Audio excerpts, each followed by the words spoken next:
Welcome friends to my YouTube channel. Today I am going to talk about some important short questions from the poem Strange Meeting by Wilfred Owen. So আজকে এই ভিডিওতে আমরা Wilfred আওয়েনের লেখা একটি কবিতা যেটার নাম হচ্ছে স্ট্রেঞ্জ মিটিং সেটারই কিছু গুরুত্বপূর্ণ শর্ট কোশ্চেন আলোচনা করব। সো প্রথমে এই কবিতা সম্পর্কে এবং কবি সম্পর্কে কিছু জেনে নেওয়া যাক। উইলফ্রেড আওয়েন কে ছিলেন? একজন সোলজার ছিলেন যিনি ফার্স্ট ওয়ার্ল্ড ওয়ারে ইনভলভ ছিলেন। সো 1917-এ তিনি ইনজিওর্ড হন এবং তাকে হসপিটালাইজড করতে হয় এডিনবার্গে। তো এডিনবার্গে সেই হসপিটালে তার সঙ্গে সিচফ্রাইড স্যাসন নামক এক ব্যক্তির সঙ্গে তার আলাপ হয়, যে ওই হসপিটালেরই একটা পেশেন্ট ছিল। ঠিক আছে, এবার ওই স্যাসন কিন্তু তাকে এনকারেজ করতে থাকে যে তার ওয়ার এক্সপিরিয়েন্স সম্পর্কে বলার জন্য। তখন উইলফ্রেড আওয়েন তার কথায় রাজি হয়ে সে কিন্তু তার ওয়ার এক্সপিরিয়েন্স কবিতার মাধ্যমে এক্সপ্রেস করতে থাকে, লিখতে থাকে। এরপরে সুস্থ হওয়ার পরে আওয়েন আবার ব্যাটেল ফিল্ডে ফিরে যায়, কিন্তু আনফর্চুনেটলি তার সেখানে গিয়ে মৃত্যু হয়ে যায়। এরপর শাসন কি করে, 1920-তে তার সেই লেখা কবিতাগুলো কালেক্ট করে এবং সেগুলোকে কিন্তু পাবলিশ করে। ঠিক আছে, তো এই কবিতার মধ্যে দিয়ে আওয়েন কি বলতে চেয়েছেন? আওয়েন বিটার এক্সপিরিয়েন্স অফ ওয়ারটাকে এক্সপ্রেস করেছেন, তার যে ওয়ার সম্পর্কে যে অভিজ্ঞতাটা হয়েছিল সেটাই এক্সপ্রেস করেছেন। Pity of war, harm of war, এটাই কিন্তু তিনি এক্সপ্রেস করেছেন এই কবিতাতে। War causes death and destruction, এই যে যুদ্ধ, মৃত্যু, ধ্বংস এগুলোই ঘটায়, এটাই কিন্তু তিনি এক্সপ্রেস করেছেন। সো দেখো কোশ্চেনে যাওয়া যাক। ফার্স্ট কোশ্চেন কি বলছে, what did the young soldier do in the underground? আন্ডারগ্রাউন্ডে ইয়াং সোলজারটা কি করছিল? The young soldier force the sleepers they are lying together in a heap. কি বলছে? স্লিপার্স মানে যারা ঘুমে আচ্ছন্ন হয়েছিল, অর্থাৎ যে ডেড বডিগুলো ছিল সেগুলোকে কিন্তু সে সরিয়ে সরিয়ে যাচ্ছিল। যে স্তূপাকারে যারা শুয়েছিল ডেড বডিগুলো, সেগুলোকে কিন্তু সরিয়ে সরিয়ে সে এগিয়ে যাচ্ছিল।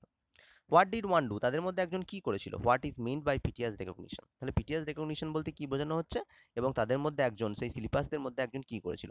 তাহলে ওয়ান অফ দ্য স্লিপার্স, যারা ঘুমিয়েছিল ডেড বডিগুলোর মধ্যে একটা কি করেছিল? স্প্র্যাং অ্যাপ, উঠে পড়েছিল এবং কি করেছিল? Looked with distressing signs as if he recognized him. এমনভাবে তাকিয়েছিল ইয়াং সোলজারের দিকে, সেই ডেড সোলজারটা, যেন সে তাকে চিনতে পেরেছিল।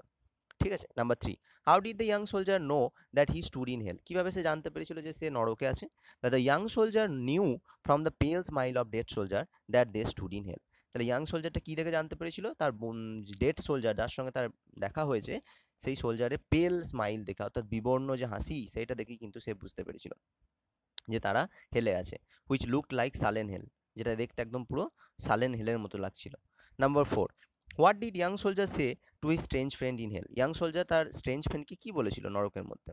The young soldier who dream that he had gone to hell and met a dead soldier said to the latter that there was causes to mourn there. There are no blood shed and no fear of roar of guns in hell. তাহলে কি বলেছিল?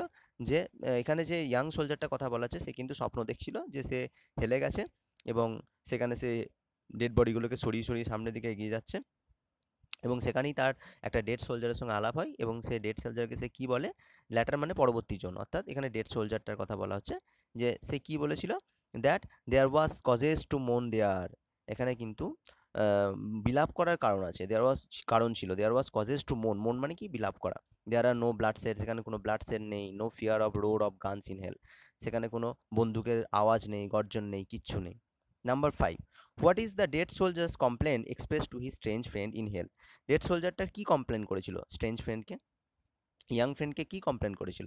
The dead soldier complain that because of his premature death in war, তার যে এই premature death হলো ওয়ারে, ওয়ারে গিয়ে যে তার মৃত্যুর পূর্বেই যে তাকে প্রিম্যাচিওরলি মরতে হলো, তার জন্য সে কি বলেছিল? যে he could not live the years that he might have lived on earth. সে যতদিন বাঁচতে পারতো পৃথিবীতে, ততদিন কিন্তু সে বাঁচতে পারলো না। তাহলে তার যুদ্ধক্ষেত্রে যে তার যে জীবন চলে গেল, এর জন্য কি হলো, তার কি ক্ষতি হলো? যে সে পৃথিবীতে যতদিন বাঁচতে পারতো ততদিন কিন্তু সে বাঁচতে পারলো না, এটাই কিন্তু কমপ্লেন করেছে। What does the dead soldier mean by if it grieves grieves richlier than ever? এই যে if it grieves and grieves richlier than ever, এটার মধ্যে দিয়ে কি বলা হচ্ছে, কি বোঝাতে চাইছিল ডেড সোলজার?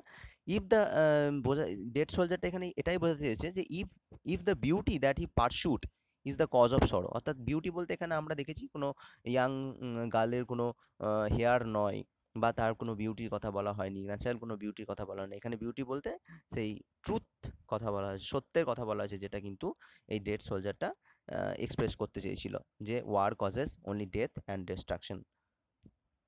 যুদ্ধ কিন্তু শুধুমাত্র মৃত্যু এবং ধ্বংসই ঘটায়, যুদ্ধের যে সম্পর্কে যে পিটি অফ ওয়ার, যে হার্ম অফ ওয়ার, সেটাই কিন্তু এক্সপ্রেস করতে বিউটি বলতে এখানে সেটাই কিন্তু সেই সত্যের কথাটা বলা হয়েছে। তাহলে if the beauty that he pursued is the cause of sorrow, তার এই বিউটিটাই যদি তার যে বিউটির পেছনে সে ধাওয়া করেছিল সেটাই যদি তার দুঃখের কারণ হয়, তাহলে it causes more effective mourning in hell than on earth. ঠিক আছে, তাহলে এটা অনেকটাই ইফেক্টিভ হেলে। Number 7, what was the noble ideal that the dead soldier hunted? কোন আইডিয়া, নোবেল আইডিয়াটা ধাওয়া করছিল ডেড সোলজারটা? The dead soldier hunted the noble idea of saying to the warring nation the truth about pity and harm of war. তাহলে এটা আগেই বলা হলো যে ডেড সোলজারটা কোন নোবেল আইডিয়াটা পিছনে, কোন নোবেল আইডিয়াটার পিছনে ডেড সোলজারটা ধাওয়া করছিল? যে যে ওয়ারিং নেশন যারা আছে, যারা যুদ্ধ করছে, তাদেরকে কিন্তু যে যুদ্ধ সম্পর্কে যে সত্য কথা, আসল বাস্তব, যেটা হার্স রিয়েলিটি ওয়ারের, সেটাই কিন্তু সে এক্সপ্রেস করতে চেয়েছে, about pity and harm of war. ঠিক আছে, এই যে জিনিসটা, এটার পেছনেই কিন্তু সে ধাওয়া করছিল। Number 8, what did the dead soldier possess to give out the truth about war to the world? The dead soldier had courage and mystic knowledge of the truth about war. কোন জিনিসটা ডেড সোলজারটার মধ্যে ছিল to give out the truth about war to the world? তার experience ছিল war সম্পর্কে তার experience ছিল, নলেজ ছিল, এবং সেই নলেজটাকেই সে কিন্তু এক্সপ্রেস করতে চেয়েছিল, এটাই কিন্তু তার মধ্যে ছিল। Number 9, what is meant by vain citadels that are not walled? এটা খুব ইম্পর্টেন্ট, এটা তোমরা নোট ডাউন করতে পারো, যে what is meant by vain citadels that are not world. তাহলে vain citadels means the false ideals, false notions of militant nationalism. অর্থাৎ যে ফলস নোশন, যে মিথ্যা ধারণাগুলো আছে, সেইগুলোকেই কিন্তু ভেন সিটাডেলস বলা হচ্ছে। ঠিক আছে, তাহলে সেগুলো কি? Vain citadels means the false notions of militant nationalism, supremacy of state for which nations fight, যেগুলোর জন্য নেশন ফাইট করে, একটা দেশ আরেকটা দেশের জন্য যেগুলোর জন্য লড়াই করে, সেগুলো কি?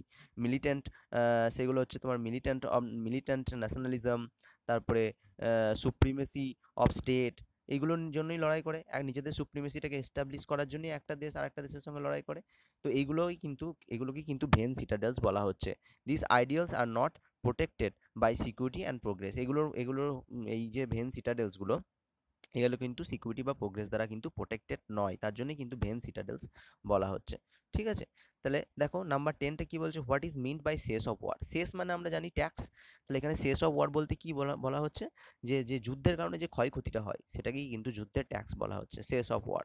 The cess of war means dying on war, war inflicts the tax of killing. War কি করে? ইনফ্লিক্ট করে ট্যাক্স অফ কিলিংয়ের ট্যাক্স ইনফ্লিক্ট করে। তাহলে এই যে ওয়ারের কারণে যে ক্ষয়ক্ষতিটা হয়, war causes only death and destruction, এটাই কিন্তু ওয়ারের সেস বা ট্যাক্স। ঠিক আছে, আশা করি তোমাদের সঙ্গে কিছু গুরুত্বপূর্ণ কোশ্চেন নিয়ে আলোচনা করতে পেরেছি। পুরো ভিডিওটা দেখার জন্য অনেক ধন্যবাদ।